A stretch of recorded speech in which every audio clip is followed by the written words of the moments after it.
Selamat sejahtera semua. Kami dari kumpulan 13. Hari ini kita akan membentangkan tajuk mogok. Nama saya Syirin Nurani Tamila Lanjun, nombor metrik 281042. Saya akan membentangkan definisi mogok. Seksyen 2 1959. Ia menarik diri daripada pekerjaan oleh sekumpulan pekerja dengan cara enggan bekerja, menerima kerja dan melewat-lewatkan pelaksanaan kerja. Ini tujuan untuk menolong atau memaksa majikan supaya membuat sesuatu yang majikan tidak bersedia untuk melakukannya dengan hanya perundingan sahaja. Assalamualaikum dan selamat sejahtera. Nama saya Wan Wahidul Zaman Biwa Ramli bernombor metrik 281024 akan menerangkan tentang syarat sah mogok dan prosedur mogok. Apa yang terdapat dalam syarat sah mogok ialah yang pertama, ianya mestilah dilancarkan oleh kesatuan sekerja yang berdaftar. Yang kedua, ianya merupakan lanjutan daripada pertikaian antara pekerja dan majikan.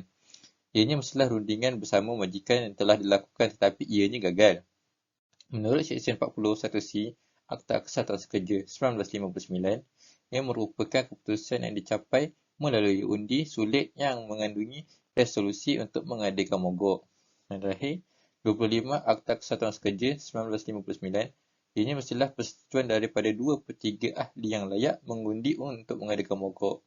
Okey, apakah yang terdapat dalam prosedur mogok? Yang pertama, menurut Seksyen 41 Akta Kesatuan Sekerja 1959, ianya mestilah diputuskan secara undi sulit persetujuan daripada 2/3 ahli yang layak mengundi. Dan kedua, hantar keputusan mesyuarat kepada Ketua Pengarah Jabatan Hal Ehwal Kesatuan Sekerja. Dan yang ketiga, menurut atas Seksyen 25B Akta Kesatuan Sekerja 1959, ianya mestilah dilancarkan selepas 7 hari keputusan undian diserahkan kepada Ketua Pengarah. Dan terakhir, Seksyen 43 Akta Kesatuan Sekerja 1959, ianya mestilah dilancarkan dalam masa tempoh 90 hari selepas undian dijalankan. Jika tempoh 90 hari telah tamat, maka mogok belum dilancarkan, proses undi rahsia perlu dilakukan semula. Okay. Menurut Seksyen 42 Akta Kesatuan Sekerja, apakah dimasukkan tentang undi sulit itu ialah pertama, mestilah mengandungi resolusi untuk mencapaikan mogok. Dan yang kedua, menyatakan punca dan sebab mogok diadakan. Dan yang ketiga, menyatakan jenis tindakan yang akan atau tindak yang akan dilakukan pekerja semasa mogok. Jika tidak, undi sulit itu tidak sah. Kesannya mogok tidak boleh dilancarkan atau jika terus dijalankan sekiranya ianya tidak sah. Seterusnya saya akan serahkan kepada kawan saya. Okey, nama saya Muhammad Iskandar Nabi Arifin. Nombor metrik saya 281082. Saya akan menerangkan faktor berlakunya mogok. Yang pertama, faktor ialah pekerja ingin menuntut hak.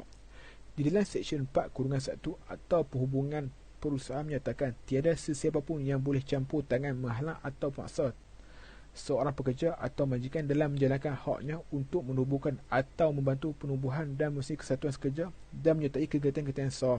Seperti yang saya jelaskan, atau ini menunjukkan bahawa pekerja mempunyai kuasa untuk membuat mogok bagi menuntut hak mereka. Faktor yang kedua ialah majikan abaikan pekerja. Majikan tidak memperhatikan kebajikan pekerja, menyebabkan pekerja membuat aduan kepada kesatuan sekerja untuk mempertahankan hak mereka. Hal ini demikian kerana majikan haruslah menitik beratkan kebajikan pekerja dari aspek keselamatan, pemberian cuti, bonus dan sebagainya. Okey, faktor yang ketiga ialah isu tidak dibayar gaji. Isu gaji yang tidak dibayar oleh majikan menyebabkan pekerja melakukan mogok.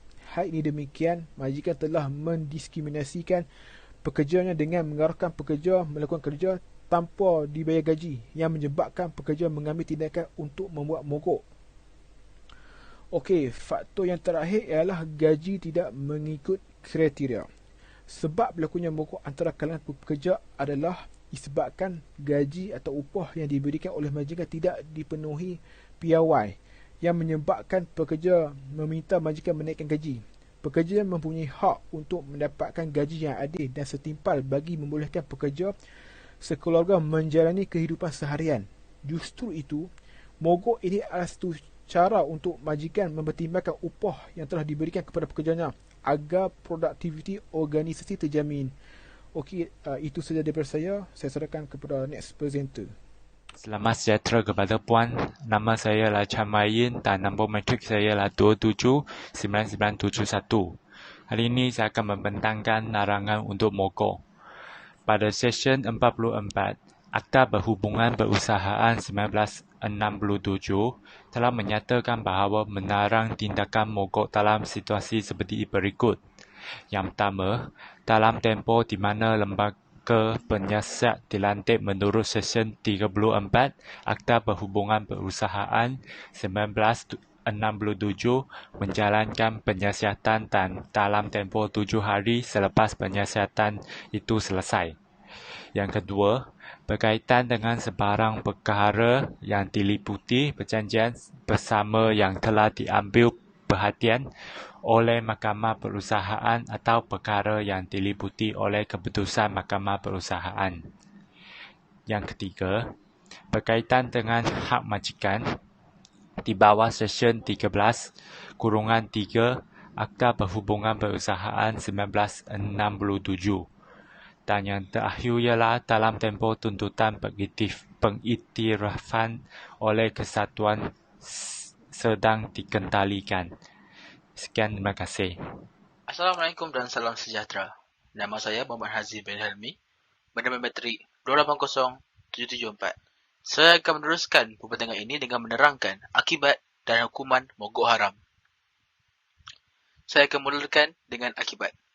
Saya bahagikan akibat mogok haram ini kepada dua, iaitu kepada syarikat dan kepada individu. Akibat kepada syarikat yang pertama ialah syarikat akan mengalami kerugian yang tinggi.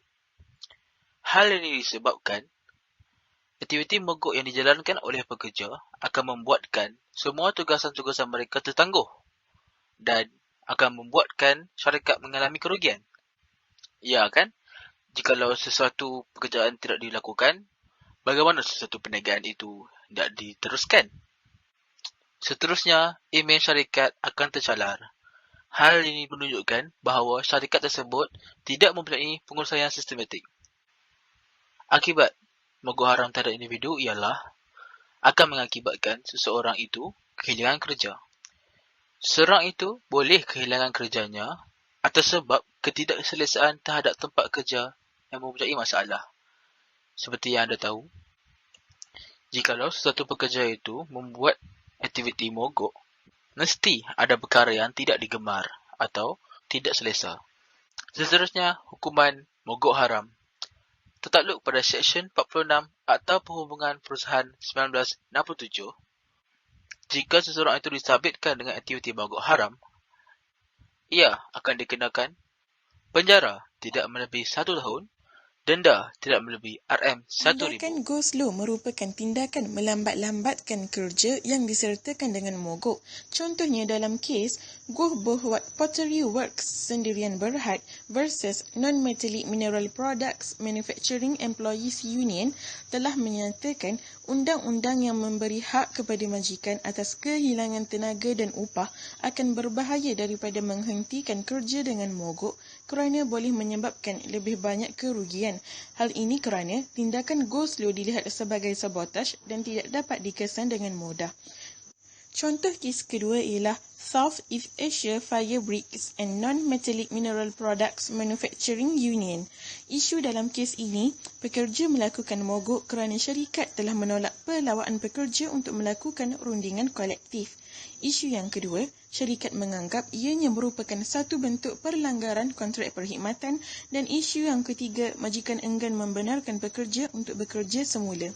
Hasil daripada siasatan, mahkamah telah memutuskan bahawa mogok itu sah dan juga wajar kerana pekerja telah memberikan notis untuk mengadakan mogok serta majikan tidak boleh menghalang pekerja dari bekerja semula dengan alasan melanggar kontrak perkhidmatan. Antara isu mogok yang terjadi di Malaysia ialah syarikat Foodpanda, di mana sejumlah besar penunggang Foodpanda telah menyertai mogok terhadap syarikat tersebut sebagai bantahan terhadap skim pembayaran baru yang dilaksanakan oleh syarikat itu. Keputusan dalam kes ini, syarikat Foodpanda telah diminta untuk mengembalikan skim pembayaran yang lama kerana syarikat tersebut gagal membela kebajikan penghantar makanan dengan skim pembayaran yang terbaru. Tindakan go slow merupakan